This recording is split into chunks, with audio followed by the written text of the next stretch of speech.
ഒടുവിൽ അവൾ കാത്തിരുന്ന ആ സന്തോഷപ്പൊതി എത്തി. തൻ്റെ മാതാപിതാക്കളുടെ അഡ്രസ്സിൽ നിന്നും തനിക്ക് വന്ന ഒരു പൊതി. ഏറെ നേരം അവൾ സന്തോഷത്തോടുകൂടി ആ പൊതി നെഞ്ചോടണച്ചു പിടിച്ചിരുന്നു.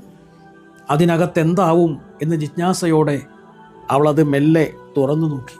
പക്ഷേ ഒന്ന് കരയാൻ പോലും ആവാതെ അവൾ സ്തംഭിച്ചുപോയി. പിന്നീട് അവൾ ഒരു കൊച്ചുകുട്ടിയെ പോലെ ആ ദിവസം മുഴുവനും കരഞ്ഞു തീർത്തു. ആ പാക്കറ്റിൽ ഉണ്ടായിരുന്നത് എന്താണെന്നറിയൂ? വർഷങ്ങളോളമായി തൻ്റെ സങ്കടങ്ങളും പ്രയാസങ്ങളും കത്ത് രൂപേണ അവൾ മാതാപിതാക്കൾക്ക് അയച്ച ആ കത്തുകൾ മുഴുവനും ഒന്ന് പൊട്ടിച്ചുപോലും നോക്കാതെ തനിക്ക് തിരിച്ചയച്ചതായിരുന്നു ആ പാക്കറ്റിൽ. ദുഃഖഭാരം കൊണ്ട് അവൾക്ക് പിന്നീട് അധികകാലം ജീവിക്കാനായില്ല. വിഷാദരോഗം തൻ്റെ മനസ്സിനെയും മെല്ലെ ശരീരത്തെയും കീഴടക്കി. ഒടുവിൽ അവൾ മരണത്തിന് കീഴടങ്ങി. ആരാണെന്നറിയോ?